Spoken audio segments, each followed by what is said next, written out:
right, I am so excited for this game. Just to preface, I am going to this game. This is a biased review. I'm going to try to not be biased, but it's going to be biased. I am an Eagles fan, so take it with a grain of salt. But Eagles Commanders preview, 3 o'clock NFC Championship game. Let's talk about it. This one should be one for the ages. You have an up-and-coming story with the Commanders. It seems all of America is loving them right now, and how could you not? You have a rookie quarterback who's playing arguably the best rookie quarterback season we've ever seen in NFL history. He's got his team to the conference championship. They have not been since 91. These fans have been starved of this moment in Washington, and I have to give them a ton of credit for sticking it with Snyder. They didn't give up. They stuck with it. Joshua Harris bought the team.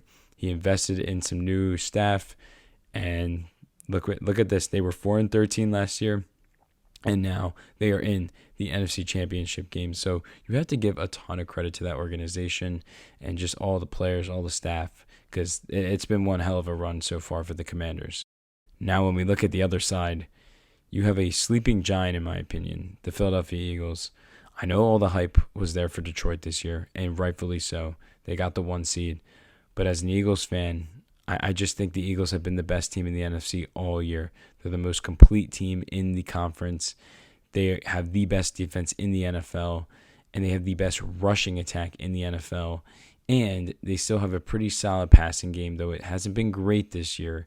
But on paper, they have a bunch of playmakers that can make plays. There's just so much to like about this Eagles team. I mean, it is by far the definition of a complete team. You have, I would say, a top 10 quarterback, the best running back in the NFL, in my opinion, the best O-line in the NFL, or maybe a top 2 O-line. You have maybe a top 5, top 6, maybe top 7 tight end in the NFL. You have an insane wide receiver combination with Smitty, A.J. Brown, and you also have Dotson, who's a solid receiver 3, and that defense is just stacked. That D-line is stacked. You got Nolan Smith, Jalen Carter, J.D., all these guys are making plays. Brandon Graham when he was healthy. You have an insane linebacking corps, though no Nakobe Dean, but Zach Bond is playing his ass off. He's playing his freaking ass off. And then the secondary is just stacked as well. Cooper DeJean, Quinion Mitchell, Darius Slay, Isaiah Rodgers, Gardner Johnson, Reed Blankenship. I mean, I could just go on and on about this team. I think the biggest X factors for this game is by far, really for me, is can the Washington offense deal with that Eagles defense? And we saw in the first matchup, they did not fare very well against that Eagles defense. They struggled to really get it going. Eagles were really one of the first teams to really neutralize that offense. Not that it happened a ton this year, but the Eagles defense played really, really well against that team. Now, they did struggle in the second meeting of that game, but that game was so weird just because Philly didn't have their quarterback, so that changed everything. And also, the Eagles had 5 freaking turnovers, and they still lost the football game. So it's really hard for me to really say that I think Washington's going to kill this defense. Do I think they're going to kill them? No. You also have Quinion Mitchell, who did get banged up last game. He will be playing in this week, and he absolutely locked down McLaurin in the first matchup. So I think that's a factor. I think that's just the biggest thing really riding on Washington is really just, again, can that offense get it going? Because that's what's got them there all this year. Not saying their defense has played bad, but they're not an elite defense. But this quarterback, again, he has so much poise. He looks like a veteran. He just continues to make plays, and he leads these guys every single week. So you always have to be very, very, very careful with him because he will kill you in the passing game, but he'll also kill you in the run game because he's by far one of the quickest quarterbacks in the NFL. So I have a ton of respect for that offense, but I also have a ton of respect for this Eagles defense, and they are that good. So I'm going to give advantage to the Eagles defense, but I think it's going to be tough. It's going to be tough specifically because you're missing Nakobe Dean. I think it's going to allow Washington to get the run game going a little bit more, specifically that quarterback run, because there's so much threat right now with Daniels running the ball. The second biggest X factor for me, this is such a basic take, but it's the truth. Can Washington stop Barkley? I would say they can't, just because in both meetings, Barkley killed him in that first meeting. He had those 2 huge touchdowns, and he definitely killed them on the ground that night. And he had another huge touchdown in the game in D.C. He was a little quieter after that, but still, they let him get loose, and he still had another home run against them. So in both games, he's made an impact. He's made an impact in both games. And mind you, that second game, there was no Jalen Hurts, so of course you're going to go a little heavier on the box. But yeah, I think it's really just, can Washington's defense stop him? Now, the definition of stopping Saquon Barkley is like letting him get like 100 yards, like 95 yards. That's the definition of him having a bad day. Because from what we've seen all year, and we've seen it in the playoffs, he's going to get a minimum of 25 carries on Sunday. So there's going to be a lot of opportunities for him to make plays.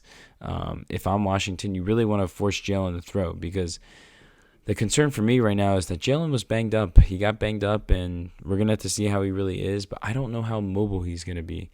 And that really does change how the Eagles call plays. And if you're Washington, you force him to stay in the pocket and throw the football. Not saying Jalen can't throw it, but he's banged up. He really can't run from what we saw at least last week. So I think if you can even semi-contain Barkley and just try to force Jalen to throw, I think that's your best bet, but that's still such a tough task because you still have A.J. Brown and Devontae Smith and Dallas Goedert.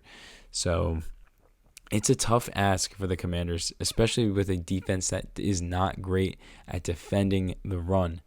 So I think that's going to work out in the Eagles' favor, but that's what I think is really the biggest factor for Washington. I think, again, if you're the Eagles, it's really just having a balanced attack and not turning the football over. It's what's worked all year. If you can just get Barkley going and get him to have a couple of those big runs, and you do what you got to do in the red zone, you don't turn the ball over, and Jalen can at least have, I would say, 6.5 to 7 out of 10 day passing, I think the Eagles win the football game, because I think that defense is going to keep you in the game as they've kept you in the game all year. So that's what I would be thinking if I'm the Eagles. I think overall, and again, I'm biased, I think the Eagles get it done. The spread is at 6 to 6.5. I think it'll be a little closer than that, maybe a 4-point game. But I think the Eagles win this one. I think it will be close, but I just think that they are going to pull away at the end. I trust that this offense is going to get it done. Like I said, I am a little worried about Jalen Hurts, but I just trust that this offense will get it done. You got to waste clock. You got to waste clock against a team like Washington that has such a prolific offense. Waste some clock, keep running the football, get those short passing downs where you can keep getting that going, and just kind of take what the defense is giving you and just keep that clock running. That's really what you got to do if you're the Eagles. Also, I just think that crowd's going to be fucking insane. Yeah, they're going to be fucking insane. The last 2 weeks, the crowd's already been phenomenal. This is NFC Championship shit at the Link. Just fucking crazy, man. I mean, this is the third NFC Championship that I will be able to watch live as a Philadelphia Eagles fan. My first in attendance. This is bucket level shit for me. I've wanted to go to this game for years. I wanted to go so bad in 22. I just didn't have the money to go. I have paid a decent amount of money these last couple of weeks, but I think it will be worth it, specifically if this team goes to the Super Bowl. I'm just so excited as a fan of this game. I'm so excited. So it should be a blast. I'm ready to bring it. I'm ready to be loud for those 3 to 4 hours. However loud I need to be, I will be loud.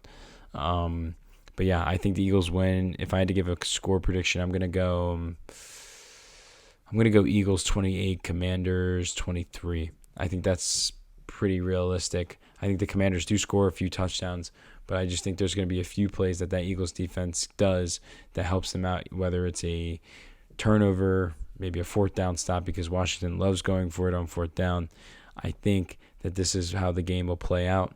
I still have a ton of respect for Washington. I'm trying not to downplay them as much, but I really just think that this Eagles team is that damn good.